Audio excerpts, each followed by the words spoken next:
열심히 수행하셨겠죠. 수행해야죠. 우리가 이제 불교 수행을 한다고 하지만요. 불교가 여러분에게 제시하는 것은 아주 단순한 거예요. 불교는 여러분을 구원해 줄 수 없습니다. 불교는 절대 여러분을 구원 못해요. 불교가 여러분에게 제시하는 것, 불교가 아니고 사실 붓다죠, 붓다. 붓다는 여러분을 절대 구원하지 못합니다. 붓다가 여러분에게 해줄 수 있는 건 단순해요. 여러분이 어떻게 자신을 구원할 수 있는지를 가르쳐 줄 수 있어요. 붓다가 여러분을 구원하는 게 아니고요. 여러분 스스로가 여러분을 구원해야 돼요. 그래서 붓다께서는 어떻게 여러분 스스로가 자신을 구원할 수 있는지를 가르쳐 주신 거죠. 그게 붓다의 가르침이에요. 붓다의 가르침인 불교를 우리가 종교라고 생각하는데요. 정말 불교는 종교성이 굉장히 약해요. 종교는 뭔가 의타적이잖아요. 신이 있고 신의 의지에서 뭘 해야 종교죠. 불교는 신의 의지하지 않습니다. 불교는 붓다의 의지하지 않아요. 불교는 나의 의지하죠. 나의 의지. 그래서 부처님이 마지막 돌아가시기 직전에 한 법문이 그거잖아요. 자등명 법두명 해라. 너의 의지에서 스스로 밝히고 법의 의지에서 스스로 밝히라. 너의 의지해라죠. 붓다에게 의지해라고 말하잖아요.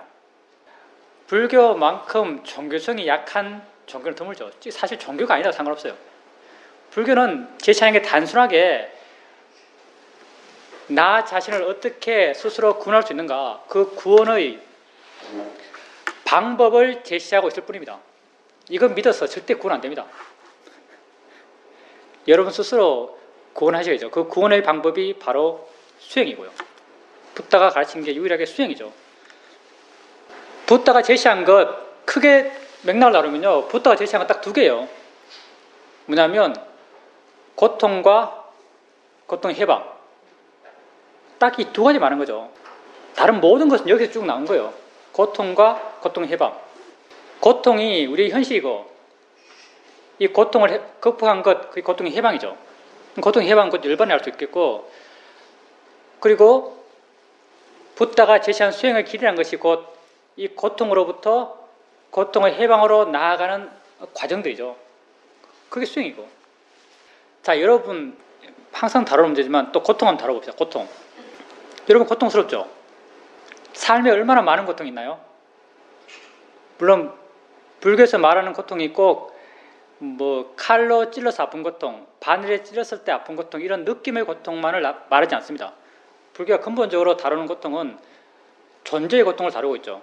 어쨌든 뭐 존재의 고통이든 느낌의 고통이든 여러분 삶에 많은 문제가 있어요. 정말 많은 문제가 있나요? 예를 들어 삶에 문제 있는 것. 주로 여러분 삶의 내용에서 문제가 있죠. 애가 말을 안 들어. 애가 대학에 못 갔어. 빚이 얼마 있어. 뭐 이자를 얼마나 갚아야 돼. 뭐 건강이 안 좋아. 수술을 해야 돼. 뭐 이렇게 따지면 굉장히 많겠죠. 여러분 삶의 문제가 굉장히 많아요. 내용적으로. 그리고 여러분 생각하기에 삶에 문제가 없어야 행복한데, 행복한 자신이 되기 위해서 이런 많은 삶의 문제가 해결되어 있다 생각하고 해결하려고 노력하죠. 근데 해결하고 나면 또 다른 문제가 생겨요. 애가 대학 가면 딸이 떨어졌어. 뭐 이런 거죠. 삶의 내용에서 여러분을 고통스럽게 하는 내용이 안 사라져요. 근데 우선 따져봐야 될 것. 여러분의 삶의 문제가 정말 이렇게 많나요? 여러분이 여러분 삶을 바라볼 때 나의 삶의 문제는 정말 많고 나의 삶에서 나를 고통스럽게 하고 나를 힘들게 하는 요소는 굉장히 많다고 생각해요. 그래서 막연히 고통받죠. 근데 여러분의 삶의 문제가 정말 많나요? 많지 않습니다. 여러분의 삶의 문제는요, 이 순간 하나가 있을 뿐이에요. 왜? 여러분이 이 순간요, 여러분 능력이 엄청 대단해서 무슨 여러분이 만약에 지금 이 순간 동시에 딸 생각하고 동시에 아들 생각하고 동시에 빚 생각하고 동시에 건강 생각하고 이렇게 할 수 있다면 여러분 삶의 문제는 이 순간 많아요. 근데 이렇게 할 수 있나요? 이렇게 못하죠. 이렇게 못해요. 여러분의 삶의 문제는요, 많지 않습니다. 여러분의 삶의 문제는 이 순간 여러분에게 알아지는 것, 그것만이 여러분 삶의 문제예요. 여러분이 지금 이 순간 딸을 생각한다면은, 가출한 딸이 있다고 생각해 봅시다. 가출한 딸. 딸이 가출했어요. 가출한 딸이 있다고 한다면, 지금 가출한 딸 생각을 해요. 딸이 가출했다면은, 이 생각이 왜 딴 생각 잘 안 나겠죠? 딸이 가출했다면요, 딸이 가출했다는 그것만이 이 순간 삶의 문제예요. 여러분은요, 오직 현재 살아요. 이게 우리 존재에서는 굉장히 중요해요. 여러분은 오직 현재 살아요. 딸이 가출했다면 딸이 가출한 그것만이 나의 문제예요. 왜냐하면 내가 이 순간 그걸 생각하고 있으니까. 그 생각하는 동안은요, 빚이나 건강이나 아들이나 남편이나 이건 문제가 안 돼요. 여러분의 삶의 문제는요, 오직 이 순간 여러분에게 알아지는 그 하나만 있는 거죠. 그게 현재의 의미죠. 현재의 의미. 현재 알아지는 것만이 여러분 삶의 문제예요. 좀 가벼워지지 않나요? 정말 여러분은 물론 지혜가 깊은 부분도 있지만 삶의 본질에 대한 이해가 수행 과정에 있는 여러분은 좀 낮다고 볼 수 있겠죠? 그래서 여러분에게 내 말이 이성적으로, 사유적으로 그럴듯한데라고 느끼지만 마음에 안 와닿죠, 사실은. 쉽게 마음에 와닿지 않아요. 근데 여러분 수행 어떻게 해요? 알아차림 명상, 여기서 지금 하고 있는 여러분 수행이 어떻게 하는 거죠? 여러분에게 알아지는 걸 알아가는 거예요. 여러분에게 알아지는 느낌이 있으면 느낌 있다고 알고, 여러분에게 알아지는 소리 있으면 소리 또 알고, 여러분에게 알아지는 생각이 있으면 생각 있다고 알아가요. 이렇게 알아가다 보면요, 계속 마음이 현재에 있는 것에 머물러요. 딸 생각이 있으면 딸 생각에 머물러요. 현재가 뭔지 점점 마음이 이해가요. 현재가 뭔지 이해하면요, 내 마음은 현저하게 가벼워져요. 현재 알아지지 않는 것은요, 내 걱정거리가 아니에요. 내 문제가 아니에요. 그게 알아질 때 그게 문제가 돼요. 그게 알아질 때면 그걸 다루면 돼요. 그게 알아지지 않는 현재에 알아지지 않는 그걸 걱정할 필요가 없어요. 그럼 무슨 말이냐? 우리 삶의 문제는 오직 현재 내게 알아지는 그거 하나예요. 현재 알아지는 그것 하나를 다루면 되는 거죠. 현재 여러분에게 알아지는 그 하나를 다루면 돼요. 물론 여러분이 현재 알아지는 그 하나를 다뤄요. 만약 딸이 가출했다면 딸이 가출한 문제를 다루겠죠. 근데 과연 바르게 다루나요? 여러분이 만약 그 문제를 다룬다면 그 문제를 다루는 목적이 뭐겠어요? 고통이 줄어들기 위해서, 덜 고통받기 위해서, 고통받지 않는 방향으로 문제를 해결해 가기 위해서 그 문제를 다뤄요. 자, 그러면은 딸이 가출했습니다. 딸이 가출했다는 걸 가출했기 때문에 내 마음에 계속 딸이 가출했는데 가출했어 뭐 어떻게 할까, 이런 딸의 가출에 대한 생각들이 막 굴러가고 있어요. 그러면 내 마음이 본능적으로, 우리가 칼로 누가 찌르면 뒤로 물러나듯이, 이 본능이잖아요. 고통 안 받기 위한 본능, 육체적 본능, 정신적 본능도 똑같아요. 고통스러운 정신적 고통이 생기면요, 내 마음은요, 그 고통의 문제를 해결하기 위해서 막 이걸 다뤄요. 이 문제를. 딸 가출했다는 사실을 알게 되면 그걸 막 다뤄 나가죠. 여러분 어떻게 다뤄요?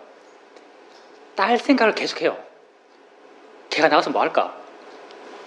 어떤 일이 생기지 않을까? 걔가 오면 어떻게 해줄까? 한 방 때려줄까? 방에 가둬둘까? 사실 이런 생각까지 할 거로 생각해. 내 생각에는 화의 마음 뭐든 생각하니까 딸을 계속 생각해요. 그러면은 딸이 가출했어요. 마음이 고통받아요. 그러면 여러분의 고통의 원인이 딸 때문인가요? 아니면 생각 때문인가요? 예, 이게요, 여러분 고통의 원인이요, 딸 때문이 아니에요. 여러분의 고통의 원인은 생각 때문이에요. 생각 때문에 고통받는 것이거든요. 딸 때문에 고통받는 게 아니고 생각 속의 딸은 진짜 딸이 아니에요. 생각은 단지 생각일 뿐이죠. 보통의 사람들, 자기를 모르는 사람들, 현재를 모르는 사람들은 오직 딸이 가출하는 게 자기 삶의 문제라면요, 딸 생각을 굴러가요. 여러분 삶에서 그렇잖아요. 어떤 사람과 관계에서 문제가 생겼어. 그것이 내 사유의 내용이 되면요, 그 사람 생각을 계속해요. 그 사람 생각 계속해 나가는 게 내 고통의 원인을 줄이는데 도움이 될까요? 딸 생각 계속해 나가는 게 내 고통을 줄여가는데 도움이 될까요?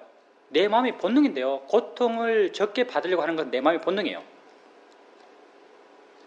근데 우리는 이 부분에 있어서요, 거대한 착각 속에 살죠, 사람들이. 우리 모두 행복하고 싶어 하는 게 우리 본능이에요. 근데 인간이 이런 상황에 접했을 때 해결해 나오자 스스로 해 나가는 방향은요, 고통을 줄여가는 방향이 아니고요, 고통을 늘려가는 방향이에요. 어떻게 늘려가죠? 딸 생각해 나가요. 다 그렇잖아요. 여러분 딸 생각해요. 딸을 인격체로 보고 내 마음속에 딸을 진짜로 보고 걔를 대해서 화내고 걔를 어떻게 할까 고민하고, 그런 생각의 과정마다요, 화는 점점점 커져가고 걱정도 점점점 커져가고 고통도 점점점 커져가요. 거의 대부분의 정말 인류로 가는 대부분의 인류 모든 사람들이요, 자기 삶의 문제를 이렇게 해결하려고 그래요. 근데 이건 해결이 아니에요. 해결의 방식이 아니고 더 큰 고통의 방식이죠. 마음은 점점 국집돼 가고, 마음은 점점 한 곳에 몰려가고, 한 곳에 몰려가 점점 마음은 극단적으로 생각하고, 심지어는 어떤 극단적 행동까지 나올 수 있겠죠. 만약 고통을 줄여가기를 원하는 인간, 정말 자기 삶의 고통을 줄여가는 방식으로 마음이 작용해 나가기를 원하는 사람, 그 사람은 뭐를 다뤄야 할까요? 딸을 다뤄야 할까요? 생각을 다뤄야 할까요? 생각을 다뤄야죠. 생각을 다뤄야 돼요. 어떤 생각을 해야 될까요? 딸이 지금 어디가 있을까? 뭐 하고 있을까? 뭐 다 하는 거 아닐까? 오면 어떻게 할까? 이 생각할 게 아니고요, 어떤 생각을 해야 되는가? 이게 생각이지, 생각 속의 딸은 진짜 딸이 아니지. 생각이 화로서 막 전개시켜나간 이 생각들은 사실관계가 확정된 결과가 아니지. 화는 당연히 화의 생각을 해나가면서 그릇된 결과만을 내게 보여주는 것이지, 우리가 생각을 한다면 생각 그 자체를 다뤄가야죠. 그렇게 되었을 때 생각에 대해서, 생각의 내용에 대해서 객관적이 되고, 생각의 내용으로부터 마음이 물러나고, 생각의 내용으로부터 마음이 자유로워질 수 있는 것이죠. 그러기 위해서 우리가 수행은 뭐 해요? 생각 있으면 단지 생각 있다고 알아라. 소리 있으면 단지 소리 있다고 알아라. 여러분, 만약에 집에서 바깥에서 누가 클락션을 꽝 하고 울렸어요. 엄청 시끄럽게 놀랐어요. 여러분 생각이 어떻게 굴러가요? 어떤 사람이 주택에서 이렇게 꽝 하냐, 누가 이랬지 하면서 그 사람에게 화를 내요. 그 사람 생각을 계속해 나가면서 계속 화를 키워가요. 정말 여러분 자신의 고통을 줄이고 싶은 여러분은 어떻게 생각해야 될까요? 이거 소리지. 이게 법을 다루는 거예요. 법이라는 게 곧 내게 실제 있는 것이죠. 내게 실제 있는 걸 다루는 거예요. 이게 소리지. 소리는 소리일 뿐이지. 지금 내 귀에 들리고 있는 시계 소리나 저 밖에서 누가 클락션을 울려서 울리는 저 클락션 소리나 뭐가 다르지? 이런 생각을 해나가야죠. 왜? 나는 내 고통을 줄이고 싶으니까. 우리가 본능적으로 나 스스로 내 고통을 줄여가고 싶지만요. 우리는 실제는 그 반대로 가요. 더 고통받고 더 힘들고 더 괴로운 길을 가는 거죠. 그럼 하나 더 나갔어. 생각해요. 딸 생각해요. 가출한 딸 생각을 하는 겁니다. 자, 우리가 딸 생각 때문에 고통받는다라고 이야기했어요. 그러면 정말 생각 때문에 고통받을까요? 정말 생각 그 자체 때문에 고통받을까요? 그러면 아까도 얘기했지만 왜 집에 있는 강아지 생각하면 괴롭지 않을까요? 딸 생각이 뭐죠? 딸의 영상이 나타나고 딸이 어디 갔다 무슨 가출을 했다는 내용들, 영상과 내용이죠. 생각이 무슨 물리력 있나요? 생각이 여러분 뇌를 찔러요. 생각이 막 이렇게 생각 그 자체가 뇌에 무슨 독소를 퍼뜨려요. 생각 그 자체는 생각일 뿐이거든요. 집에 있는 강아지에 대한 생각이든 가출한 딸에 대한 생각이든 그냥 생각일 뿐이에요. 이 자체가 뭐가 다르겠어요? 왜 한 생각에 대해서는 마음이 고통받고 왜 한 생각에 대해서는 마음이 행복할까요? 그게 생각 그 자체 때문인가요? 아니에요. 생각 그 자체 때문이 아니고요. 그 생각을 바라보는 시각 때문이에요. 내가 그 생각을 바라볼 때 이 생각은 괴로워해야 할 생각이야 라고 판단하면 마음은 덩달아서 괴로워하고 이 생각은 즐거워해야 할 생각이야 라고 판단하면 마음이 덩달아서 즐거워해요.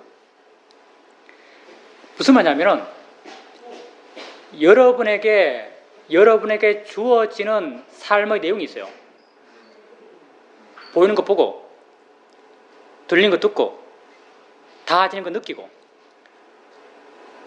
생각할 것 있을 때 마음이 생각해요. 이렇게 주어지는 여러분의 삶의 내용에 어떤 면에서는 여러분 삶의 외적 조건에 여러분의 고통의 원인이 있을까요? 여러분이 평소에 항상 하는 말이잖아요. 저 사람 때문에 힘들어. 저런 말 듣기 싫어. 저런 건 보기 싫어. 이런 생각하면 두려워. 이렇게 여러분에게 주어지는 삶의 내용 때문에 여러분이 힘들까요? 고통받을까요? 결론 말하면 여러분은요, 여러분에게 주어지는 삶의 내용 때문에 고통받지 않습니다. 여러분은요, 그런 삶을 바라보는 여러분 자신의 시각 때문에 고통받아요. 미얀마에 있을 때 내가 이런 경험을 했죠. 수행을 해서 수행하고 있어요. 마음이 아주 깨끗하고 깨어있고 활기차고 행복했어요. 순간 수행홀 바깥쪽에서 쑥개 2마리가 싸워요. 왕왕왕 하고 싸우거든요. 개 싸우는 소리가 굉장히 시끄러워요. 쑥개 싸우는 소리가. 순간 마음에서 화가 살짝 일어났어요. 소리가 수행에 방해되니까. 근데 또 금방 이런 화가 잦아들었죠. 왜? 개들을 어떻게 하겠어? 개들은 통제가 안 되잖아. 개는 그냥 개일 뿐이야 라고 마음이 이렇게 생각하니까 마음이 쉽게 잦아들었어요. 그렇게 해서 또 이렇게 수행을 잘 할 수 있었어요. 시간이 좀 지났어. 수행홀 뒤쪽에서 수행자 2사람이 소곤소곤 떠들어요. 소리가 워낙 작아서 내가 그 말 의미를 이해하지도 못하겠어요. 근데 나는 화가 머리 끝까지 나요. 화가 머리 끝까지 나서 가슴 막 따졌어요. 왜 수행홀에서 떠드냐고 따졌어요. 아까보다도 훨씬 더 큰 화가 났고 훨씬 더 큰 고통을 받았어요. 그러면 내가 왜 화났는가? 소리가 수행에 방해되기 때문에 화났어요. 그러면 우리의 삶에서의 상식이 뭐냐면 큰 소리가 더 크게 방해되고 작은 소리가 더 작게 방해된다는 게 상식이죠. 근데 실제는 어때요? 실제는요, 작은 소리가 더 크게 방해됐고 더 큰 화를 일으켰고요, 큰 소리가 더 작게 방해되었고 더 작은 화를 일으켰어요. 이게요, 이 경험은 아니고 여러분 모든 삶의 내용이 적용되는 거예요. 그러면은 나는 왜 화났죠? 왜 고통받았죠? 소리 때문에 고통받았나요? 아니면 소리를 바라보는 나의 판단 때문에 고통받았나요? 소리를 바라보는 내 견해 때문에 고통받은 거죠. 나는요, 내게 그냥 주어지는 삶의 내용, 개 소리가 들린다, 사람 속삭이는 소리가 들린다, 이런 내게 단지 주어지는 삶의 내용 때문에 고통받지 않아요. 그 삶의 내용을 바라보는 나의 판단, 우리는 이걸 견해라고 하죠. 바라보는 나의 견해 때문에 고통받아요. 좀 전에 돌아가서 가출한 딸 생각이 일어나요. 생각 때문에 고통받을까요?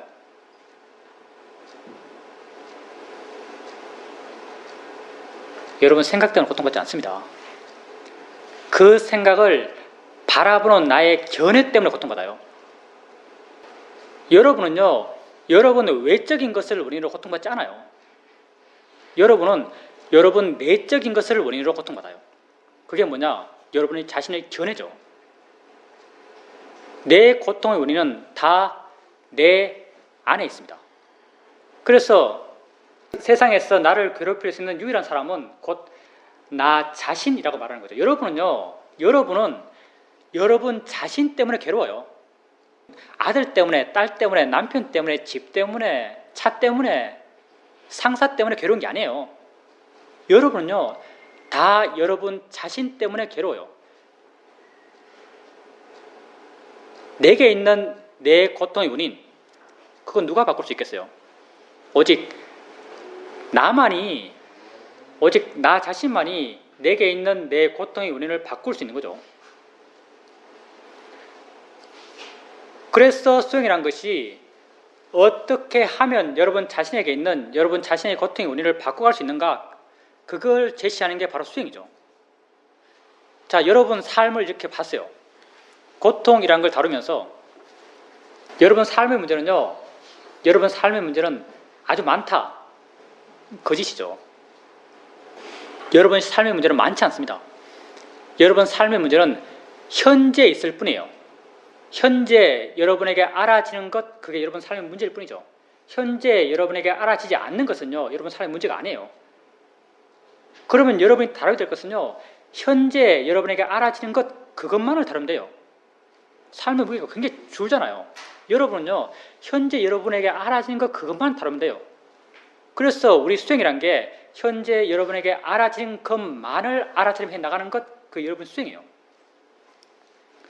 그리고 또 여러분에게 현재 알아지는 것, 그 알아지는 것에 내용에 여러분의 삶의 고통이 있는 게 아니에요. 내가 딸 생각한다면은 딸이 여러분 삶의 고통이 아니에요. 생각 그 자체가 여러분 삶의 고통의 원인이죠.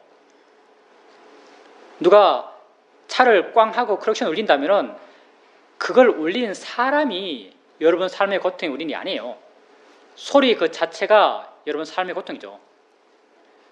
따라서 여러분이 그 문제를 해결하기 위해서 다뤄가야 되는 것은요, 생각 속의 딸, 크락션 울리는 사람이 아니라요, 생각 그 자체, 소리 그 자체, 느낌 그 자체, 보임 그 자체예요. 가출한 딸의 문제를 해결하기 위해서 여러분이 굴려가야 할 사회의 방향은요, 딸을 어떻게 하지가 아니고요, 생각을 어떻게 하지요. 이 패러다임은 바뀌어도요, 인류가 받는 고통은 정말 많이 줄 것 같아요. 패러다임은 바뀌어도. 딸을 다뤄가는 게 아니고요, 생각을 다뤄가야 돼요. 그리고 내가 어떻게 할 수 없이 받을 수밖에 없는 이 생각, 보임, 들림, 느낌, 이것까지도 우리 고통의 원인이 아니에요.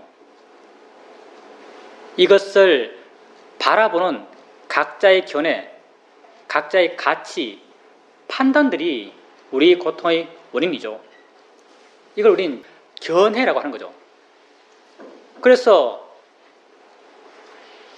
고통을 줄여가기 위한 우리의 수행이라는 것은요, 곧 견해를 바꿔가기 위해서 해나가는 겁니다. 어떻게 바꿔가는가? 고통받지 않는 방향으로 견해를 바꿔가고자 해요. 그렇게 고통받지 않는 방향으로 바뀌는 견해들, 그걸 우린 정견이라고 하는 거죠. 그래서 수행에서 정견이 중요해요. 정견이 수행의 모든 것이 사실은요. 정견, 바른 견해라는 것이 수행의 시작이자 수행의 끝이죠. 수행의 시작으로서 정견은 부타께서 이미 제시해 주셨어요. 뭔가 무상, 고, 무아의 정견이죠. 너에게 일어나는 것을 무상고 무아의 바른 견해로 바라라고 하는 게 부타가 우리에게 제시한 수행의 출발로서의 정견이에요. 수행의 마지막으로서의 정견, 수행의 도착점으로서의 정견은요, 바로 통찰지죠.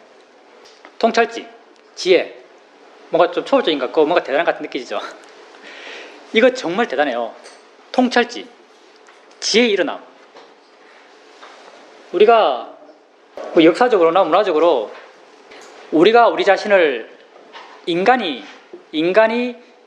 자신을 대단하고 다른 어떤 존재들보다도 인간을 더 수승한 존재로 보는 것은 우리에게 어떤 사유능력, 합리성, 논리성, 이걸 우리가 갖고 있기 때문이죠. 데카르트인가? 그 사람은 나는 생각한다, 고로 나는 존재한다. 인간 존재를 생각하는 존재, 사유하는 존재, 판단하는 존재, 합리적인 존재. 우리가 이렇게 사유라는 것이 그것도 원인과 결과를 따져가는 거죠. 사유적으로 생각으로 원인과 결과를 따져가는 거죠. 이렇게 인간이 사유함으로써 인간은 정말 수승하다, 인간은 정말 고귀하다. 그리고 이렇게 사유에 가는 것을 나라고 생각하고 거기서 인간의 수승한 인간으로서의 어떤 정체성을 거기서 찾아가는 거죠. 그런데 이런 합리성, 논리성 이것보다요 훨씬 더 대단한 가능성들이요 우리에게 있어요. 그게 통찰의 지혜가 일어날 수 있는 가능성이거든요. 이건 논리와 합리성과 그런 걸 다 뛰어넘어요. 약간의 초월성을 부여한다면 약간 초월적이라 할 수 있겠죠. 여러분이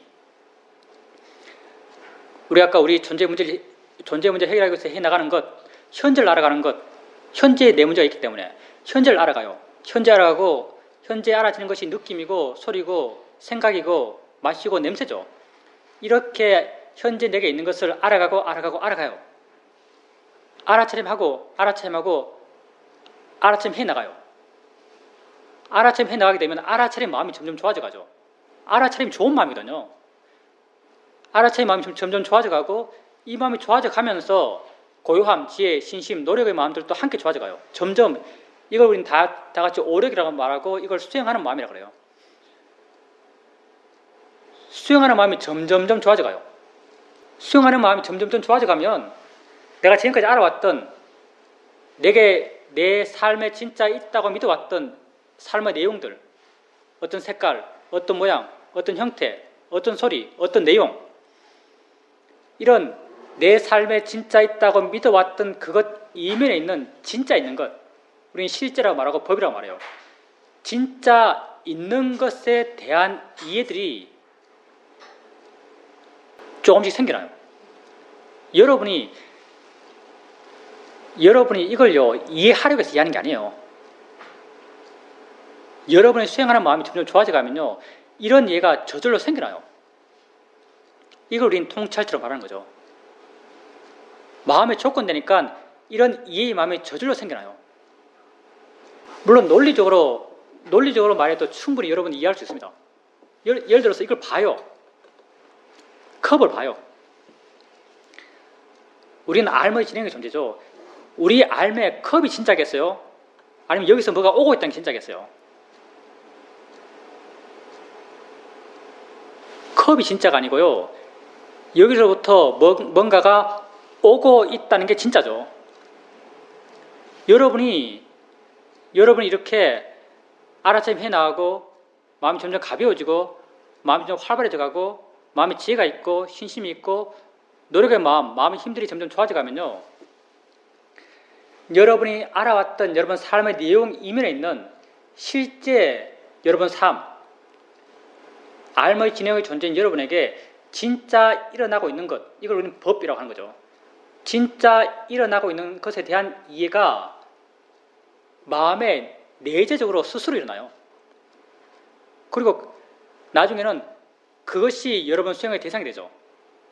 우리 수행의 점차에서는 그렇게 실제 우리에게 일어나는 것 가운데 아는 마음을 주되게 알아가요. 마음의 아는 성질들. 아는 마음을 알아가요. 이렇게 알아차림 해나가게 되면 아는 마음, 아는 작용에 대한 이해가요. 여러분 마음에 저절로 스스로 일어나요. 이걸 통찰적으로 하는 거죠. 실제 내 자신에 대해서 생겨난 이해들. 이런 이해는요. 사유하는 인간으로서 논리를 따져가면서 계산해서 앞뒤 분별해 가면서 생기는 게 아니에요. 해 나가다 보면 내 마음의 조건이 좋아졌어요. 스스로 생겨나요. 내 생각에는 이렇게 통찰의 지혜가 일어나는 게 우리 인간의 존재에서 일어나는 그 많은 것 가운데 가장 경이로운 게 아닐까 생각해요. 여러분 마음의 조건이 좋아지면요. 그런 일어남에 대한 이해가 스스로 일어나요. 이렇게 하나의 일어남에 대해서 이런 이해가 생겨나면요. 다른 일어남들, 봄의 일어남에 대해서도 똑같은 맥락의 이해가 생겨나고요. 드럼의 일어남에 대해서도 똑같은 맥락의 이해가 생겨나고 생각의 일어남에 대해서도 똑같은 맥락의 이해가 생겨나요. 알미 뭐다고 여러분 이해했어요. 여러분의 이런 통찰의 지혜는요. 그것을 알아차림 해 나가면서 생긴 거예요.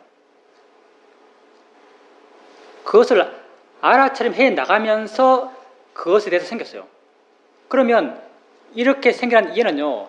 그것을 다음에 다시 알아차림 할 때 그것을 바라보는 바른 견해가 돼요.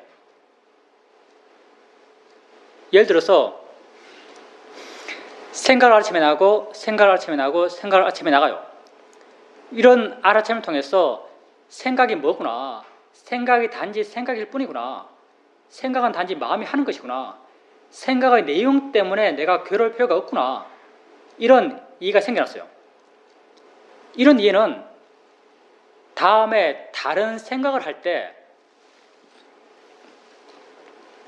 그런 다른 생각을 바라보는 바른 견해가 돼요. 이 통찰의 지혜는 바로 그것을 바라보는 정견이 되어 나가는 거죠. 여러분에게는 여러분 각자가요 다 이런 가능성을 갖고 있어요. 여러분 스스로 여러분 마음을 좋게 나갈 수 있어요. 그게 알아차림이죠. 여러분에게 일어나는 걸 알아가십시오. 여러분 자신이라는 것은 곧 이 순간 엉덩이 느끼 말고, 이 순간 보고, 이 순간 듣고, 이 순간 소리 느끼 말고, 이 순간 생각해 나가는 것. 이게 여러분 자신이에요. 여러분 자신에게 일어나는 걸 알아가십시오. 느낌 있다, 소리 있다, 이 소리 있다, 저 소리 있다, 또 다른 소리 있다. 알아가세요. 여러분이 통찰의 지혜가 나기 위해서 되어가고자 하는 마음의 상태는요. 가볍고 활기차고 힘이 있고 물러나고 반응하지 않고 관심 있는 마음 상태예요. 되지 말아야 될 마음 상태가 어떤가? 여러분 수행해 나가면서 많이 이렇게 되기 쉬워요.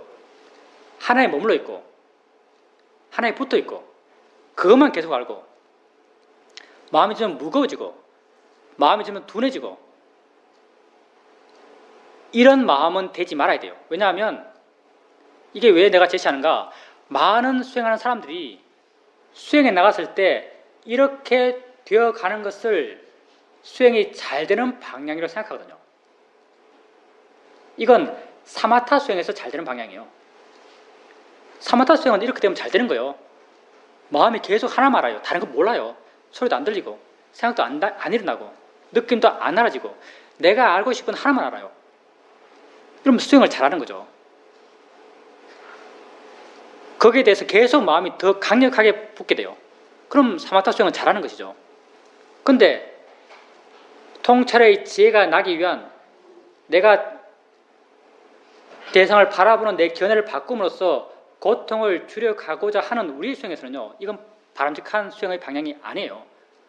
마음이 가벼워야 되고 깨어나야 되고 밝아야 되고 물러나야 되고 관심이 있어야 돼요.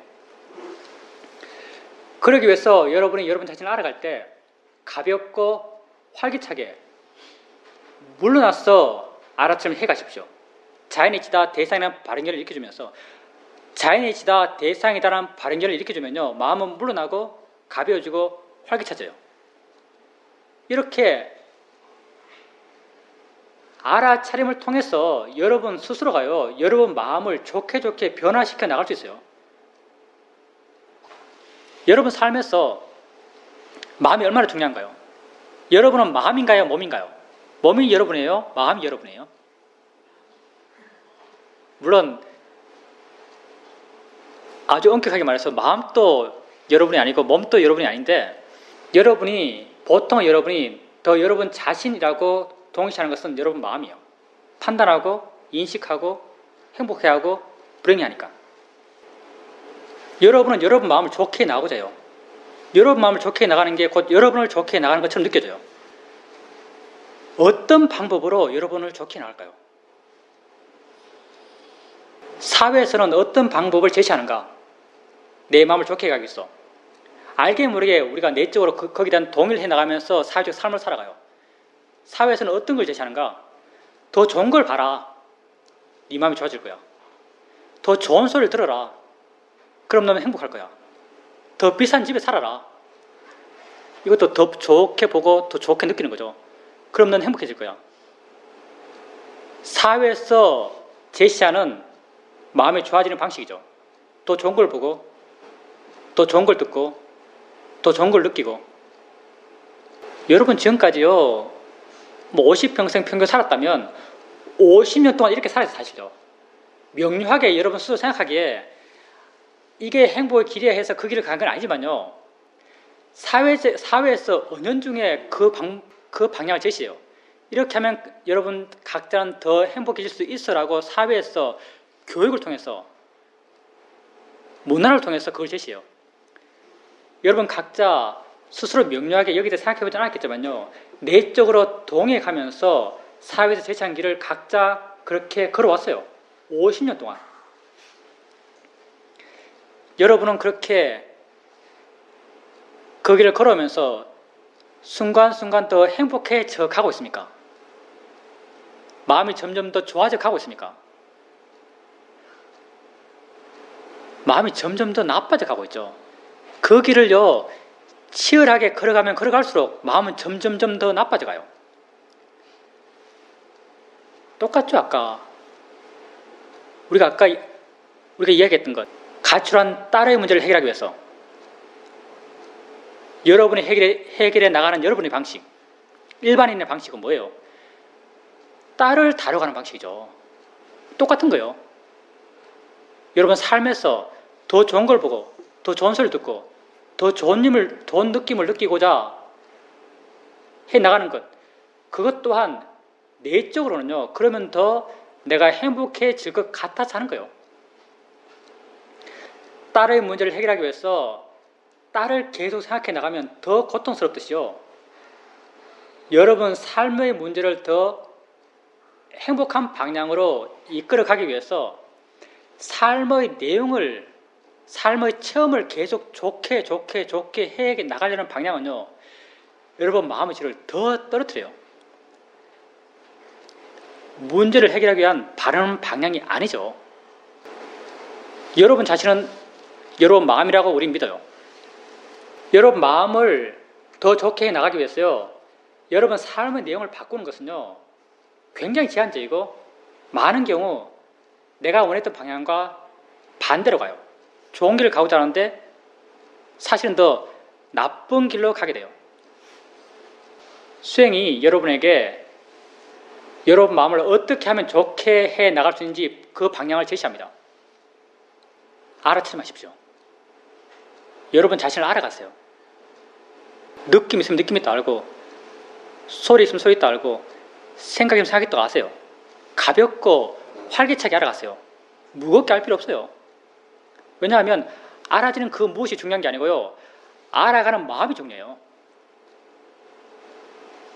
알아가는 마음이 이해가 생길 수 있는 좋은 마음의 상태로 되어가는 게 중요한 거죠. 가볍고 활기차게 여러분에게 알아지는 걸 알아가십시오. 점점 마음은 좋아져 갈 것이고 가벼워져 갈 것이고 관심 있게 되어 갈 겁니다. 이런 좋은 마음을 원인으로 해서 그 일어남에 대한 이해들이 마음에 저절로 생겨나요. 우리 마음이 갖고 있는 가능성이죠. 좋은 마음으로 여러분 자신에게 일어나는 걸 봐나가면요, 그 일어남에 대한 이해가 여러분 마음에 생겨나요. 저절로. 그리고 이렇게 생겨난 이해는요, 그 일어남을 바라보는 여러분의 바른 견해가 돼요. 견해 때문에 여러분은 고통받았고, 이 견해가 바뀜으로써 여러분의 고통은 조금씩 줄어들어갑니다. 자신에 관심을 갖고요, 자신을 알아가십시오.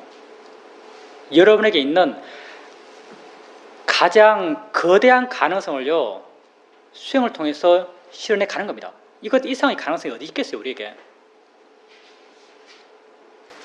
질문이 엄청 어렵죠? 좋습니다. 욕망이 있어요. 욕망이란 게 있죠. 욕망이라고 하면 우리 이제 욕심이라고 그래요, 욕심. 로바죠, 로바. 욕심이 있어요. 세상을 살아갈 때 욕심이 없을 수가 없어요. 우리가 세상을 살아가는 가장 기본적인 에너지가 욕심이에요. 세상 속에서 우리가 어떤 판단을 해나가고 우리 삶을 이끌어가는 가장 기본적인 에너지가 욕심이죠. 욕심을 판단하고 욕심으로 행동해 나갑니다. 근데 이제 불교에서는 욕심을 삼독심이라고 그러고, 이 욕심을 고통의 원인이라고 그러고, 욕심을 줄여가라 그래요. 그러면 욕심을 줄여가게 되면 그럼 세상을 어떻게 살아가는가? 세상을 살아가는 에너지는 뭔가? 여기에 대해서 이제 문제가 생기는 거죠. 보통 사람들은 우리가 윤리를 교육받고 도덕을 교육받고 사회적 삶으로서의 당위성을 이야기하죠. 이렇게 마땅히 살아야 한다. 그런 걸 나름 마음의 틀로 잡고 이 틀에서 벗어나지 않도록 사회적으로 제약하죠. 그렇게 벗어난 사람들, 벗어나게 말하고 벗어나게 행동하는 사람들에서 사회적 제재가 가해지고, 사회적 비난이나 심하면 법적 제재가 가해지는 거죠. 그래서 우리는 이 틀 속에서 살게 되는데요, 이 틀 속에 살지만은 사람들은 이 틀에서 벗어날 수 있는 가능성을 갖고 있는 마음들을 다 품고 있어요. 욕심의 마음, 화의 마음. 그러니까 누가 안 보면 다 훔치려는 마음이 있는 것이고, 누가 안 보면 때리려는 마음이 있는 것이고, 제재를 하지 못한다면 그런 게 있는 거죠. 예를 들어서 옛날에 무슨 뉴욕이 정전됐을 때, 뉴욕에서 한번 정전이 있었다잖아요. 난리가 났다 그러죠. 사람들이 욕망을 자유롭게 분출해가지고 사회적 감시가 없어지니까 그렇게 하는 거죠. 그러면은 이렇게 느끼기에 이게 인간 본연의 내적, 너무나 자연스러운 내적 에너지 같은데, 수행은 도대체 이걸 어떻게 극복해 갈 것이고 극복된 상태는 어떤 상태인가 라고 충분히 의심할 수 있어요. 수행은요, 이 욕심의 에너지를요, 지혜의 에너지와 대체해요. 욕심은 이걸 하고 싶어서 하는 것이고요, 수행을 통해서 이해가 있을 때는요, 이게 옳기 때문에 해나가요. 예를 들어서 단순한 실제 상황에서 예를 한번 들어봅시다. 음식을 배식해요. 다른 예를 들고 싶은데 이 예가 생각이 안 나네요. 음식을 배식해요. 배식하는 음식이 있어요. 그 음식 가운데 내가 좋아하는 음식이 있어요. 무슨 오뎅 부침이라고 해봅시다. 오뎅 부침이 있어요. 이렇게 나왔어요. 한 반찬이. 밥을 뜨고 그게 도착해서 그걸 뜰 때가 됐어요. 내 배식량만큼 떴어요. 떴을 때 내 마음이 어떻게 했어요? 내가 좋아하는데 한 번 더 뜨고 싶어요. 당연히 그런 마음이 일어나겠죠? 한 번 더 뜨고 싶어 했을 때 한 번 더 뜰 수 있어요. 보통 사람들이 이렇게 행동하기 쉽겠죠. 근데 거사님이 알아채면 해나가요. 알아채면 해나갈 때요, 알아챈과 더불어서 이해들이 조금씩 개발돼 나가는데, 이런 알아차림을 통해서 생겨난 이해들을 우리는 삼바자나라고 불러요. 삼바자나의 지혜 가운데 가장 기본적인 지혜가 뭐냐면요, 옳은가 그른가, 적당한가 적당하지 않은가의 지혜예요. 거사님이 알아차림 해나가면서 한 번 더 떨려는 자신을 봐요. 한 번 더 떨려는 자신을 볼 때 마음에서는요, 거사님의 의지와 무관하게요, 어떤 마음이 일어나는가, 이게 적당한지, 이게 옳은지를 판단하는 마음이 일어나요. 이게 지혜의 마음이거든요. 이런 경험은요, 사실 누구나 다 해요. 사실은 우리에게 기본적인 지혜가 다 있거든요. 이렇게 내가 좋아하는 것을 한 번 더 들려고 할 때, 이게 이렇게 더 뜨는 게 옳은지 그른지를 판단하는 마음이 일어나요. 그리고 크든 작든 옳은 방향으로 행위하고자 하는 마음의 힘이 일어나요. 근데 우리는 이렇게 옳다는 방향으로 항상 행동하지 못하죠. 더 떴다고 해봅시다. 예를 들어 더 떴어요. 더 떠서 가지고 와요. 가지고 마음이 좋나요? 마음이 괴로워요. 앉아서 밥을 먹어요. 계속 마음이 괴로워요. 마음이 아주 괴롭기 때문에요, 가끔 한 번씩은 내 뒤에 남은 사람을 쳐다봐요. 그렇게 하잖아요. 뒤에 있는 사람이 먹는지, 맨 뒤에 사람까지 그 반찬이 남아있는지를 확인하고 싶어요. 왜? 내 마음의 고통을 줄이고 싶거든요.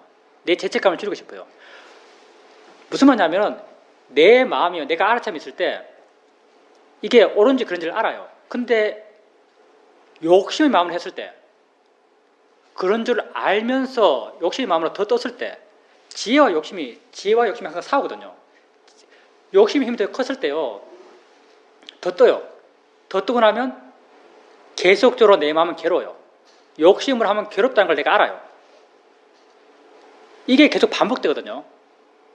욕심을 하고 괴롭고, 욕심하고 괴롭고 해 나가다 보면요, 점점 욕심의 마음을 따라서 하는 것이 옳지 않다라고, 내 고통을 줄여가기 위해서 욕심을 따라서 하는 것이 옳지 않다고 나는 알아가요. 점점 그래서 옳다라고 아는 방향, 적당하다고 아는 방향으로 행위하게 돼요.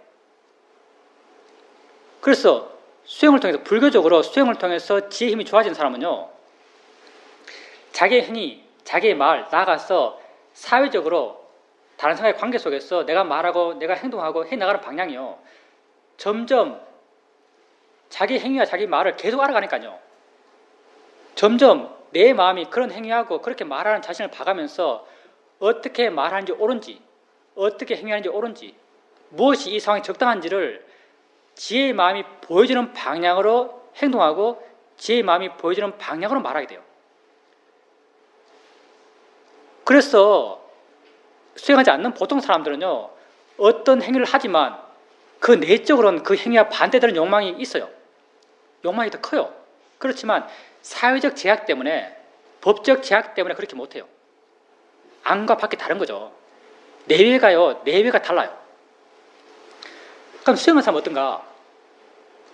수행하는 사람은 조금씩요, 내가 안으로 아는 것, 안으로 옳다고 아는 것, 안으로 적당하다고 아는 것과요, 밖으로 행위하는 것과 밖으로 말하는 것이 같아져 가요. 내가 이렇게 아니까 이렇게 말하고, 내가 이렇게 아니까 이렇게 행동해요. 안과 밖이 점점 같아져 가는 거죠. 이걸 내외 명치로 하는 거죠. 나는 아까 거사님께서 윤리, 도덕 말하는데요, 사회적으로 윤리와 도덕은요, 내 외적인 말과 행위를 제어하는 사회적 장치예요. 근데 수행을 통해서 자기 마음을 좋게 나간 사람은요, 이 윤리, 도덕이란 게요, 내 바깥 말과 행위만 있는 게 아니고요, 내 안에 마음의 일어남이 됐어요. 내 마음 자체가 점점 좋아져가요. 내 마음 자체가 점점 윤리적이 되어가고, 내 마음 자체가 점점 도덕적이 되어나가요. 왜냐하면 그게 옳고 그게 내 행복을 주는 방향이거든요. 그렇게 수행하는 수행자들은요, 점점 안과 밖이 같아져 가죠. 이걸 지행일치라고 하는 거죠. 아는 것과 행위하는 게 같아져 가요. 이렇게 되어나가고자 하는 인간상, 이 모습이 바로 우리가 수행을 통해서 되어가고자 하는 수행자의 모습이에요. 그렇게 욕심이 줄어들고, 줄어든 욕심의 빈자리를 채워가는 게요, 지혜가 채워가는 거예요. 물론 이렇게 지혜가 내 삶을 조금씩 이끌어 간다 하더라도요. 내가 뭐 옷 안 입고 돈 안 벌고 밥 안 먹고 하는 게 아니에요. 먹고 쓰고 하지만요. 그런 과정에서 욕심이 점점 줄어들어가요. 점점 그걸 해 나갈 뿐이에요. 삶을 살아가기 위해서 그걸 할 뿐이에요. 얼마나 멋진 인간형이에요. 정말 이것 이상 인간형이 있겠어요? 윤리적이고 도덕적이고 인격적으로 한다면요. 정말 수행을 계속해 나가는 사람 이상의 인격자는 세상에 없을 거예요. 왜냐하면 우리는 밖으로 인격이 아니고요. 정말 내적인 인격이 생겨나요. 인격이라면 실제 그 내적인 걸 다룬 거죠. 인격이란 건. 근데 그 판단을 사회적으로는 말과 행위를 통해서 할 수밖에 없기 때문에 그렇게 판단하지만요. 수행자는 내적으로 마음이 좋아지는 그런 인격자가 되어나가요. 그게 이제 우리 입장이 아니고요. 만약 뭐 기독교라면 충분히 고민해 봐야죠. 기독교라면 신이 왜 인간을 이렇게 만들었을까? 모든 게 신의 의지라는데 신의 의지면 인간을 행복을 느낄 수 있는 조건만을 만들어 놓고 인간을 살게 되지 않을까라는 생각을 해볼 수 있어요. 근데 기독교 사고요. 창조주가 있다는 어떤 기독교 사고고 불교적 사고는 좀 달라요. 불교는 약간 알 수 있는 것이 아니다. 이런 입장을 취하고 있죠. 이런 입장을 어디서 알 수 있냐면요. 우리가 지금 욕심이 있어요. 불교는 삼사를 이야기하고 윤회를 이야기하잖아요. 욕심의 시작이 곧 윤회의 시작이에요. 욕심이 시작되면서 욕심의 에너지가 우리에게 계속 있어왔고 욕심의 에너지로 인해서 그런 에너지가 다음 생을 받고 또 다음 생을 받고 또 다음 생을 받다 가면서 이런 윤회가 있었어요. 근데 경전에 보면요. 부처께서 삼사라의 시작, 다른 표현은 거사님 질문에 대입해서 말한다면 욕심의 시작. 여기에 대해서 경전에서 뭐라고 말하고 있냐면 시작을 알 수 없는 삼사라의 시작 이렇게 말해요. 시작을 알 수 없는, 이게 부처가 하신 말씀이에요. 시작을 알 수 없는 삼사라의 시작 이렇게 말하고 있어요. 무슨 말이냐면은 욕심의 시작을 알 수 없단 말이죠. 그러니까 불교는 지금 내게 욕심이 있다는 현실이 중요한 거죠. 지금 내게 이게 현실적으로 지금 내게 욕심이 있어요. 그리고 이 욕심으로 인해서 내가 지금 고통받아요. 고통받을 때 이걸 해결하고 싶어요.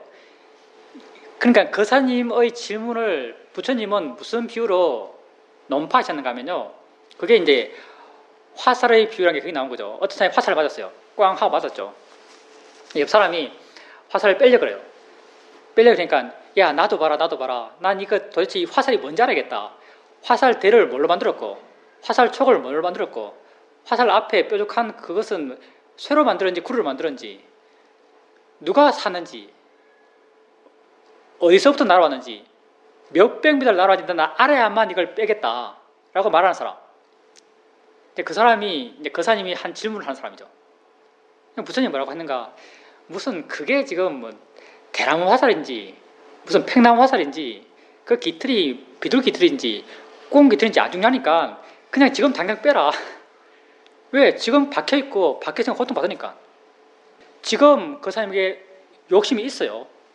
욕심으로 인해서 고통받아요.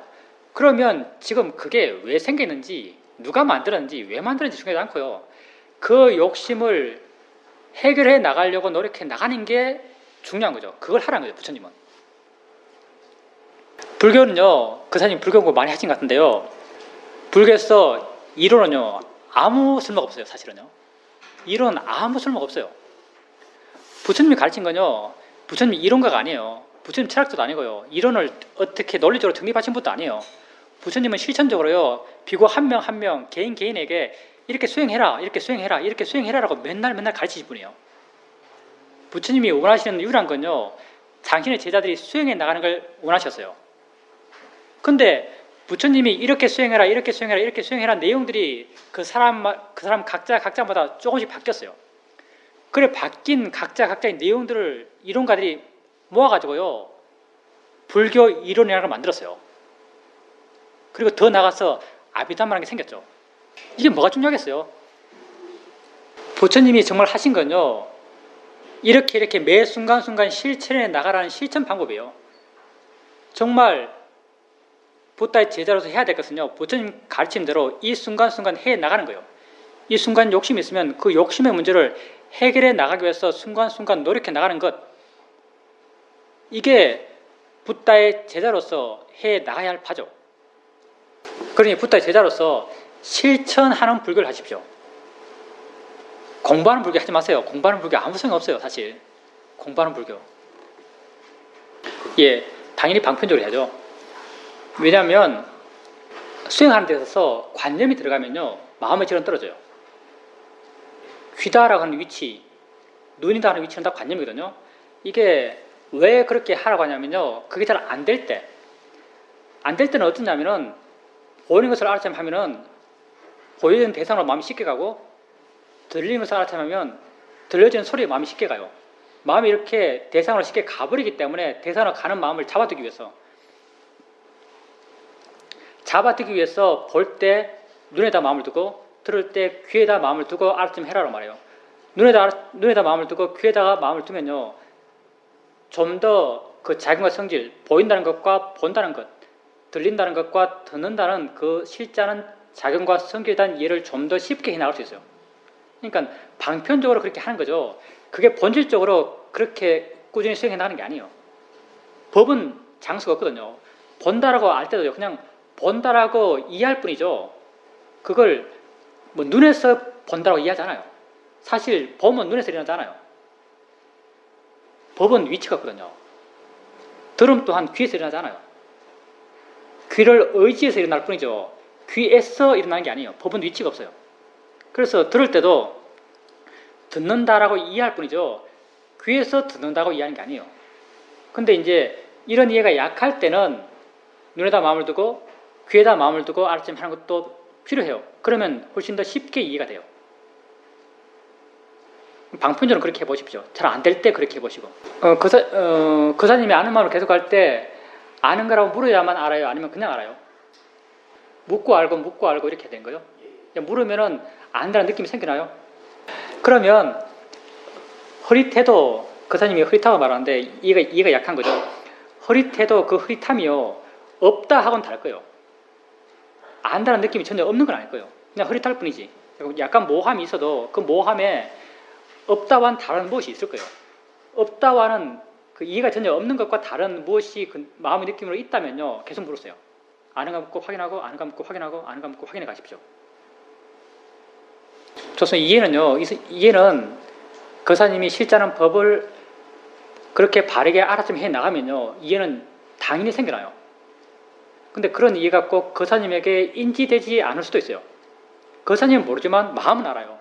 내가 이해하는 것이 아니고 마음이 이해하거든요. 마음이 하는 이해는요, 내가 모르게도 지가 스스로 해나가요.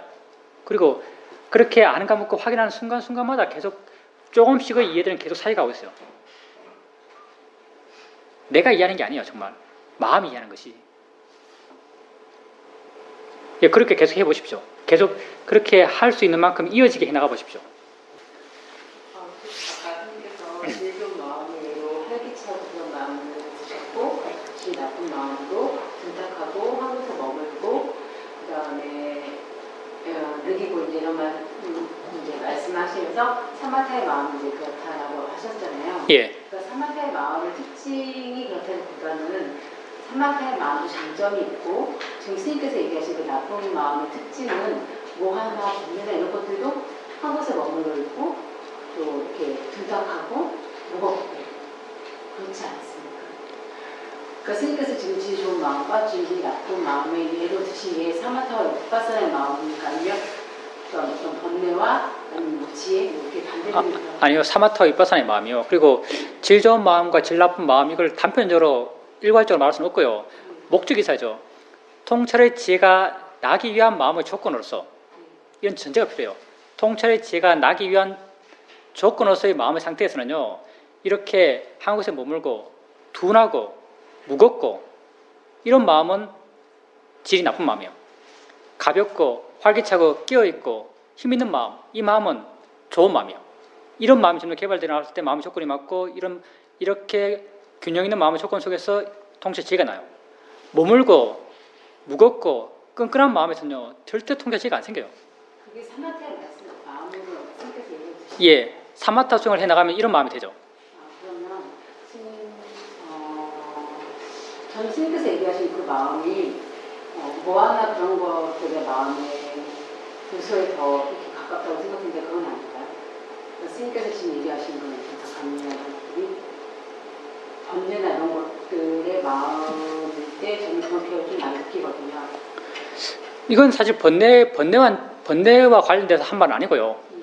그냥 수행을 해 나갈 때 다 수행하잖아요. 일상의 삶 속에서의 번뇌스러운 마음 상태가 아니고요. 수행을 해 나갈 때의 마음 상태예요. 여러분이 어떤 수행을 해 나가든지 수행이란 것은요, 뭔가를 봐나가는 거예요. 그게 니미트가 되었든, 뭐 호흡이 되었든, 무슨 느낌이 되었든, 아니면 일어나는 여러 가지가 되었든, 뭔가를 봐나가는 것, 그게 여러분 수행이죠. 근데 뭔가를 봐나가게 되면요, 여러분 마음은 점점 그 과정을 통해서 점점 변해가요. 이 변해가는 방식이 두 가지 방향으로 변해가요. 이건 그 일관성 있게 두 가지로 변해가요. 왜냐하면 대상을 보는 방식이 두 가지거든요. 예.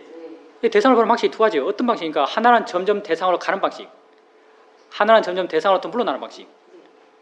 가까이 가는 방식과 물러나는 방식, 이 두 가지예요. 가까이 가는 방식이요, 사마타 방법이고, 사마타로 대상을 알아가게 되면 대상으로 점점 가까이 가는 방식으로 대상을 알아가게 되면 마음은 점점 둔해지고 무거워지고 하나만 알아가고 다른 것 안 알아지고 이런 마음이 되어 나가는 거죠. 그리고 윗바사나적으로 대상을 알아가면 물러나고 가벼워지고 활기찬 마음으로 마음이 변해가요. 그러니까 번뇌와 무관하게요, 수행을 해 나가는 사람에게 있어서 마음이 변해갈 때 이 마음은 두 가지 방향으로 변해가는데, 통찰의 지혜가 난다라고 나기 위한 목적이란 전제를 두고 보면요, 사마타 수행을 통해서 형성되는 마음은 질이 낮은 것이고요, 윗바사나 수행을 통해서 형성되는 마음은 질이 좋은 마음이에요. 이런 마음이 되어 나가야 돼요. 그러면 사마타의 그런 집중의 힘으로 사마타도 사태가 있잖아요. 예. 그 힘으로 제가 윗바사나를, 그러니까 예를 들면 사마타를 활용하는, 윗바사나의 사마타를 활용할 수 있는 방법이 선생님 그때 느낌으로라고 얘기하셨잖아요. 예. 그러면 저 같은 경우는 느낌 못 해봐요.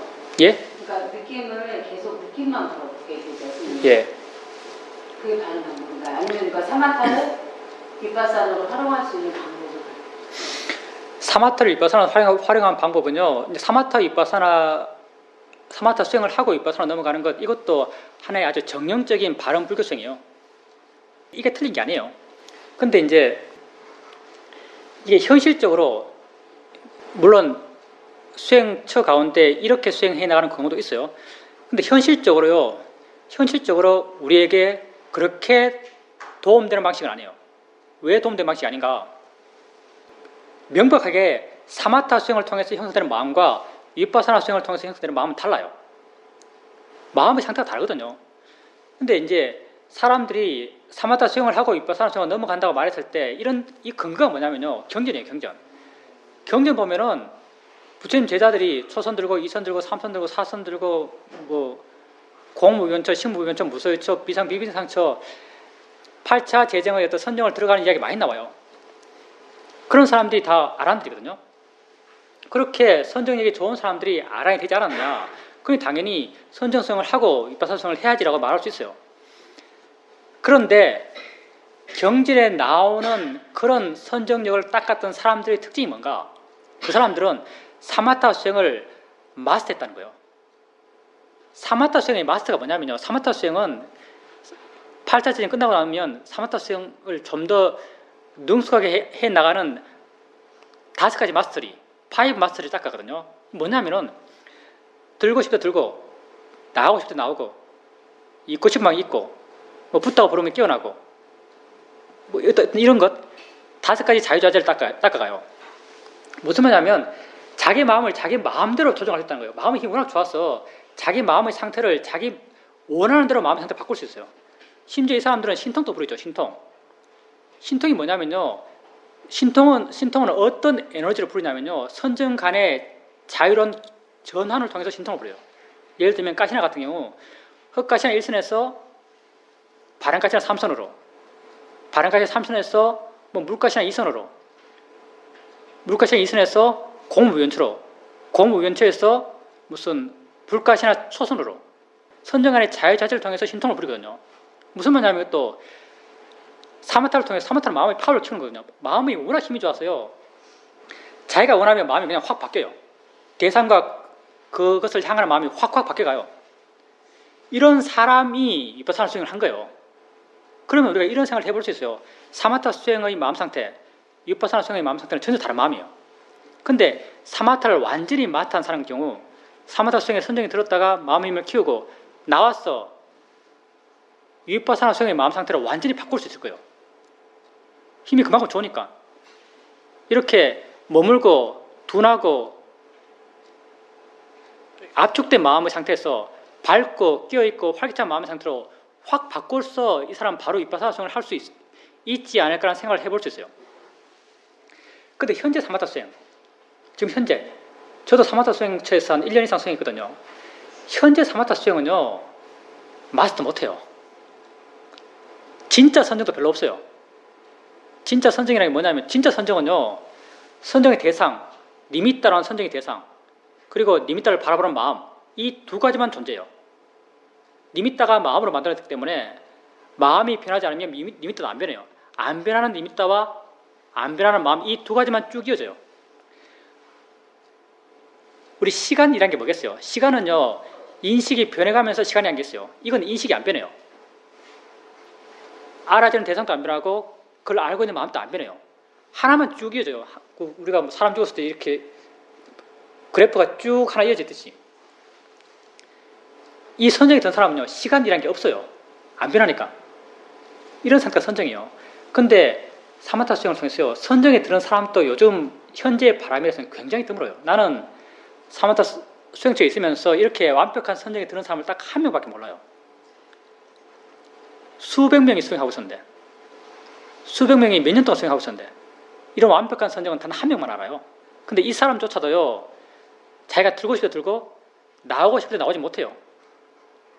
근데 어떻게 선정 수행에서 나와서 바로 위파사나 수행에서 필요한 마음이 될 수 있겠어요? 요즘 사마타 수행을 열심히 해서 선정을 닦아서 위파사나 수행을 한다는 수행의 어떤 전환은 뭐냐면요. 사마타 수행을 통해서 개발한 마음, 둔하고 강하고 힘있는 마음, 이 마음을 그대로 갖고 와서 위파사나 수행해요. 이 마음이 우리가 위파사나 수행을 하기 위해서 개발하는 마음이라 하는 자유롭고 활기차고 끼어있고 고요하고 관심 있는 마음이 되는 게 아니고요. 사마타 수행을 했던 그 마음을 그대로 갖고 와서 위파사나 수행을 해요. 그래서 위파사나 수행도 아주 독특하게 하죠. 아주 독특하게 해요. 사마타 수행을요, 내가 말하는 것은 보통 지금 현재 우리의 바람을 통해서 보면은 사마타 수행을 아주 심각하게 해서 그걸 갖고 위파사나 수행을 하는 것은 별로 현실적이지 않아요. 별로 도움되는 것 같지 않아요. 차라리 더 장애될 가능성이 더 높아요. 근데 사마타 수행을 어느 정도 하면은 위파사나 수행에 도움되는가 하면은 아주 가볍게 할 때. 그러니까 수행 초반기에 뭐 좌선한다면 좌선 초반기에 예를 들어서 좌선 앉아서 이제 몸 스캔하는 것, 머리 어떤 느낌이 있지, 눈에 어떤 느낌이 있지, 입에 어떤 느낌이 있지, 목에 어떤 느낌이 있지, 뭐 배에 어떤 느낌이 있지, 엉덩이에 어떤 느낌이 있지, 무릎, 다리, 발바닥 이렇게 몸을 전체적으로 쭉 스캔하는 거. 이게 사마타거든요. 이렇게 스캔하면서 몸이만 머물고 그걸 통해서 다른 것에 대한 생각이 좀 줄어들고 조금 마음이 고요해지고 이 정도 사마타는요 수행에 도움이 돼요. 왜냐하면 이 사마타를 통해서 개발된 마음이 쉽게 깨어지니까. 근데 아주 심각하게 1시간, 2시간 사마타 수행하고 위파사나 수행으로 전환하는 것, 이건 도움 안 돼요. 내가 이해하는 어떤 한계 내에서는요 별로 도움이 안 된다고 알아요. 왜냐하면 사마타 수행을 통해서 개발한 마음을 버릴 수가 없어요. 안 버려져요. 지금 제가 그 부분을 하고 있어요. 예, 안 버려지는 거요? 네, 그게 안 버려져요. 그 운동을 있는 건 아닌데, 그러니까 너무 강하게 되더라고요. 그러니까 너무 강하니까 이 빛을 놓을 수도 없고 잡고 있을 수도 없고 전환이 안 돼요. 그리고 수행은 오래 놓았고 이제 수행 놓은 지 벌써 5, 6년이 됐잖아요. 아나바나사티 놓은 지 5, 6년이 됐고 지금 수행 저는 이제 한 2, 3개월밖에 안 됐는데도 이제 아직 수행이 서두니까 이제 저도 아나파나사티를 하게 되는데 그때 그 수행을 오래 놓쳤음에도 불구하고 다시 붙으니까 좀 신기하기도 하고요. 사실 뭐 포기 못하는 것 같아요. 그게 뭐 그리 맛있었어요. 뭐 별 맛없어요. 나도 그거 했거든요. 그 보살님이 빛이 있잖아요. 빛이 있을 때 빛이 호흡 보면 생겼어요. 호흡을요 옛날 보듯이 그렇게 강하게 보려고 하지 마세요. 그냥 멀리서 바라보듯이 그냥 보세요. 멀리서 강 건너 불구경하듯이 보세요. 그리고 볼 때요 호흡을 그냥 알아듣잖아요. 호흡은 알려고 하지 않아도 알아져요. 호흡을 알려고 하지 말고요. 호흡과 더불어 다른 게 뭐가 알아지고 있지 여기에 관심을 두세요. 호흡에 관심 두지 말고요. 호흡과 더불어 소리 알아지네? 호흡도 알지만 느낌도 그냥 알아지네? 이렇게 호흡과 더불어 함께 알아지는 다른 것에 관심 두세요. 이렇게 보살님께서 계속 호흡과 함께 알아지는 다른 것에 관심 가고 다른 것에 관심 가다 보면 조금씩 호흡에 대한 관심이 줄어들어요. 그리고 다른 것 알다가 또 호흡으로 다시 돌아오려 하지 말고요. 그리고 이것 말고 뭘 할 수 있죠? 질문하시고요. 질문하세요. 호흡만 알아질 때 이것 말고 다른 건 뭘 할 수 있지라고 물어보세요. 질문하면 다른 게 알아져요? 그때 단마습 했을 때 계속 질문했었고 그러니까 윗바사나 해야 된다고 생각을 했어요. 그런데도 빛이 분탁해지지 않고 일정하게 유지가 되더라고요. 그러니까 빛이 옛날만큼 그러니까 극한일 때 질문하면 자다가 빛이 막 더 강해지진 않아도 일정한 빛이 계속 있어요. 예, 그 신경 쓰지 마세요. 신경 쓰지 않는 게 중요해요. 그냥 그 호흡을 알려고요.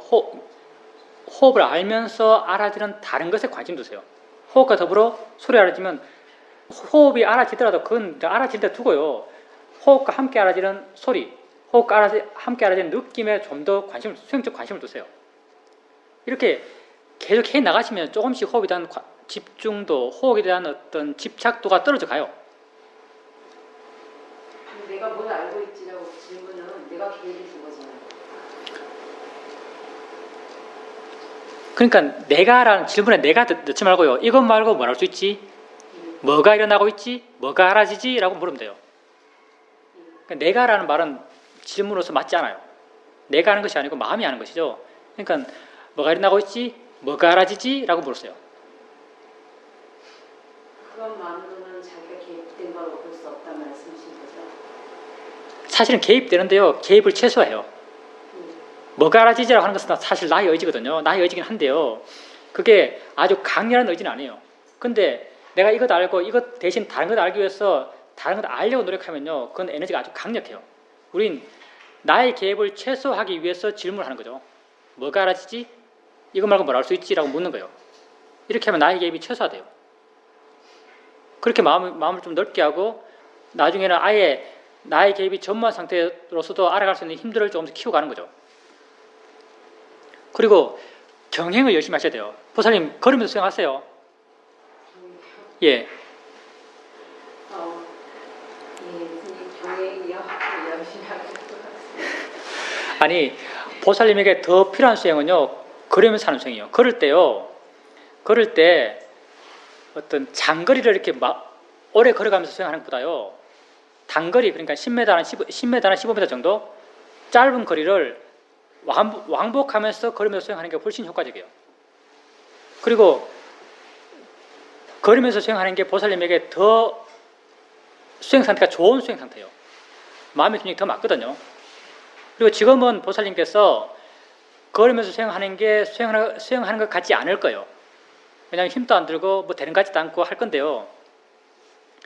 그게 보살님이 수행을 못한다는 걸 보여주는 거예요. 사실은.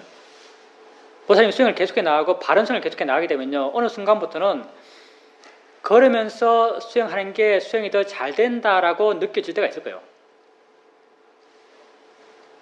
걸으면서 수행하십시오. 그렇게 조금씩 바르게 수행하려는 것을 계속해 나가시다 보면요. 어느 순간부터 호흡을 통한 느낌에 대해서 집착하는 마음이 조금씩 약해져 갈 겁니다. 저도 경험한 거예요. 저도 파업수행 오래 했고요. 마지 수행도 아주 오래 했어요. 걸을 때 속도를 여전히 빠르게 할까요? 아니면 천천히 할까요?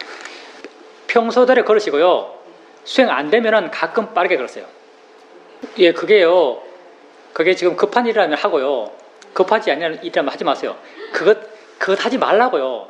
그렇게 하지 말라고 해서 우리가 길게 하지 말고 짧은 거리를 왕복해라 이렇게 말해요. 짧은 거리를 왔다 갔다 하면요, 그게 약해져요. 왜냐하면 맨날 보는 걸 보니까. 그래서 짧은 거리를 왔다 갔다 하는 게 훨씬 수행적으로 효과적이에요. 이렇게 걷게 되면은 장거리를 걸을 때, 호사님 같은 경우는 방을 아파트를 계속 원을 걸었겠죠 아마. 원을 그래서 걸으면요, 보이는 게 계속 변하게 되고 그 보이는 것에서 마음이 계속 반응해요. 마음이 반응하기 때문에 보살님이 밑에 뭐 방석을 받추고 신발을 바르게 하거든요. 신발을 바르게 하고 바닥에 뭐 떨어진 걸 줍고 해나가는 게 다요. 거기에 반응하는 거예요. 일종의 화해 반응이죠. 마음에 안 들거든요. 마음에 안 드니까 바꾸는 거예요. 그러면 사실은 수행 상태는 깨지는 거죠. 사마디가 깨져요. 그때 한번 보세요. 이 걸어가다가 신발이 안 맞으면 마음에서 신발 맞추고 싶은 마음이 일어나요. 이게 사실 집착의 마음이죠. 다음에는 그런 게 일어나면요, 그런 마음이 일어났다고만 아세요. 그거 하지 마세요. 그리고 이제 그렇게 원을 그리면서 걷는 것보다는요, 왔다 갔다 하는 게 더 효과적이에요. 일직선으로 그렇게 왔다 갔다 하면서 걸었어요. 그리고 그렇게 수행하면서 보이는 것에 대해서 많이 반응할 때는 그냥 반응한다고 알죠. 가서 그걸 그렇게 바꾸려고 하지 마세요. 그게 안 급하면. 가스레인지 불 끄는 거 그런 건 해야겠지만 급하지 않은 거, 신발 줄 맞추고 가는 건요, 안 해도 되는 것은 하지 마세요. 그냥 수행하세요. 그런 마음이 일어나면 그냥 마음이 일어났다고 아시고. 경행하면은 수행한다고 느껴져요. 예, 좋습니다. 그렇게 알아가면서 수행하는 마음이 이렇게 활기차고 깨어 있었기 때문에요, 그 일어나는 것을 보살님이 알아가는 일어남에 대해서 뭔가 좀 관심이 생겨난 거죠. 수행하는 마음이 좋아진 거예요. 좋아져 간 것이죠. 수행하는 마음이 좋아졌기 때문에 그런 일어남에 대해서 관심이 있는 것이고 좀 신기하게 생각되는 것이죠. 수행이 딴 게 아니거든요. 수행이란 건요, 수행하는 마음이 좋아져 가는 것, 이게 수행하는 거예요. 수행하는 마음이 좋아져 가기 위해서 하는 게 수행이고요. 그 수행하는 마음에 있는 것이 알아차림, 뭐 지혜, 신심, 노력, 고요함, 이게 다 수행하는 마음에 있는 것이거든요. 그러니까 보살님께서 그렇게 일어나는 것에 대해 관심이 있었다면 수행하는 마음이 좋아진 것이고, 수행을 바르게 해서 수행의 바른 결과가 나타난 거죠. 경행을 열심히 하십시오. 경행을.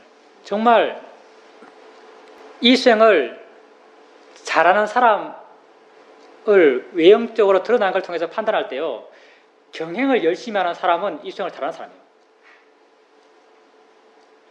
왜냐하면 경행이 뭔가 느껴져야 열심히 하거든요. 그리고 경행이 잘 된다는 것은 마음의 균형이 맞기 때문에요. 경행이 아주 중요합니다. 경행이 몸 푸는 게 아니에요. 다리 푸는 게 아니에요. 사람들이 흔히 뭐 특히 우리나라 불교하는 분들 걷는 걸 갖고 좌선하고 걸을 때 무슨 다리 풀기 위해서, 몸 풀기 위해서 걷는다고 생각하는데요. 부처님도 아침에 일어나면 경행했어요. 경기를 봐도 경행 수행하는 사람들이 많이 나와요. 경행할 때 어떤 것이 보살님에게 알아질까요? 예, 좋습니다. 다리 움직이잖아요. 이제 수행이라는 게 크게 보면 이제 위파사나 수행, 불교 수행이라는 게 법을 이해하기 사는 거죠. 법이란 게 고차원적이고 어려운 게 아니고요. 법이란 것은요, 우리에게 실제로 일어나고 있는 것, 그게 법이에요. 실제로 일어나고 있는 것, 이게 법이죠. 이런 모든 일어남은 곧 암과 더불어 진행돼 나가요. 우리에게 있다고 하는 것은 암과 더불어 항상 있다는 게 존재하거든요. 보살님께서도 걸을 때 다리 움직임을 알면서 건다 했어요. 다리 움직임을 아는 것. 그러면 보살님이요, 다리 움직임을 알까요? 진짜는 다리 움직임을 알까요? 아니면 다리에서 일어나고 있는 느낌들을 알까요? 예, 느낌이에요. 느낌. 무슨 말이냐면 다리 움직임이 진짜가 아니고요, 느낌이 진짜예요. 진짜를 알라는 거죠. 무엇도 계속 보지 마세요. 우리가 아까 이야기할 때 무겁게 보지 말아라, 하나만 계속 보지 말아라, 자세히 보려고 하지 말아라, 이렇게 말하잖아요. 계속 본다는 것은 무겁게 자세하게 그것만 보려고 할 때 계속 보는 거예요. 그렇게 보지 마세요. 그쪽으로 마음을 옮기세요. 마음이 옮기고요, 보살님이 수행하는 마음이 좋으면요, 그것 아는 순간요, 다른 게 또 나타나요. 예, 나타나는 데 옮기고, 나타나는 데 옮기고, 또 나타나는 데 옮기세요. 이게 왜 이렇게 하느냐? 수행은 좋은 마음을 기르기 위해서 한다겠죠. 수행할 때요, 수행한다는 것은 뭔가를 알아간다는 거예요. 이게 수행한다는 거예요. 뭔가를 알아가는 게 수행이에요. 느낌이 있으면 느낌이 또 알고, 소리 있으면 소리 또 알고, 생각이 있으면 생각이 또 알아가요. 뭔가를 알아갈 때요, 뭔가는 전혀 안 중요해요. 다시 말해서 보살님이 다리의 느낌을 알 때, 느낌은 그렇게 알아가는 느낌은 전혀 안 중요해요. 중요한 게 뭐냐면요, 이렇게 그걸 알고 있는 이 마음이에요. 그걸 바라보고 있는 이 마음이에요. 우리가 수행을 통해서 마음이 좋아져 간다는 것은요, 이렇게 알고 있는 마음이 변해가는 것, 좋아져 가는 것, 그걸 갖고 수행을 통해서 마음이 좋아져 간다는 것이요. 어떨 때 이 마음이 좋은가? 대상을 쉽게 바꿀 때. 아니, 그렇게 하지 말고요, 새롭게 알아지면 옮기세요. 왜냐하면 우리가 이 수행하는 마음을 좋게 나가려고 그러고요, 수행하는 마음을 좋게 나간다는 것은 쉽게 변해갈 때 수행의 마음은 좋아진 거예요. 수행하는 마음 가운데 위리야, 노력, 우리가 정진이라고 많이 번역하죠. 한문에서는 정진이라고 번역하는 마음이 있어요. 위리야의 힘이 좋아지면 좋아질수록요, 마음은 끼어 있고요, 마음이 끼어 있으면 끼어 있을수록 나타나는 대상을 더 쉽게 알아요. 그러니까 새로운 대상이 나타나면 그리 옮기세요. 또 생각이 나타나면 옮기세요. 점점 더 쉽게 옮기고 점점 더 빨리 옮겨가요. 그러면 위리야의 힘들이 점점 더 좋아지는 것이요. 위리야의 힘이 좋아졌을 때 더 쉽게 더 빨리 옮겨가요. 근데 여기 전제가 뭐냐면요, 약간 미묘한 부분이 있는데요. 뭐냐면은 보살님이 엉덩이 느낌 알았다가, 발의 느낌 알았다가 손의 느낌을 알려고 해서 얻어주고 손으로 갈 수가 있어요. 이게 하나의 케이스고요. 보살님이 의지적으로 손의 느낌을 알려는 마음을 내서 손으로 마음을 옮기는 것, 이게 하나의 케이스고, 두 번째 케이스는 발의 느낌을 가볍게 알고 있는데 손의 느낌이 저절로 알아져요. 그래서 손의 느낌을 옮겨요. 예, 이게 두 번째요. 반드시요, 두 번째 케이스로 해야 돼요. 마음이 지가 아는 것으로 마음을 옮기는 거예요. 내가 마음을 옮기는 것이 아니고 지가 알아져서 마음을 옮기는 것이요. 지가 알아진 이유는 뭐냐면요, 마음에 기본적인 활발함이 있기 때문에. 우리 마음은 기본적인 활발함이 있어서요, 내가 알려 하자라도 지가 알아요. 눈 뜨면 보고, 내가 지금 말하면 듣고, 이렇게 다 하면 그냥 느껴요. 마음에 끼어있기 때문에, 활발하기 때문에 그래요. 그래서 보살님 마음이 점점 좋아져 가면요, 이거 다른 순간 이미 다른 게 나타나 있어서 그리 옮겨가고, 또 다른 게 나타나고 옮겨가고, 또 다른 게 나타나고 옮겨가고, 점점점 활발해져 가는 거죠. 보살님의 의지로 옮기는 게 아니고요, 알아져서 옮겨가고 하는데, 이 알아져서 옮겨가는 게 점점 자연스러워지고 점점 빨라지고 점점 쉬워져 가요. 그렇게 되어 나간다는 것은 수행하는 마음이 점점점 좋아져 간다는 말이고, 수행하는 마음의 오력의 힘이 점점 힘이 좋아져 간다는 말이죠. 이 힘들을 계속 키워가는 거죠. 이렇게 마음이 좋아졌을 때 내가 알아왔던 것 이면에 있는 본질들, 우리가 법이라고 부르는 본질적인 나의 모습에 대한 발견들이 조금씩 생겨나요. 교행할 때 그렇게 대상을 바꿔가는 게 쉬워요. 경영하게 된 마음이 기본적으로 활발하기 때문에. 그렇게 알아지는 걸 계속 알아가 보십시오.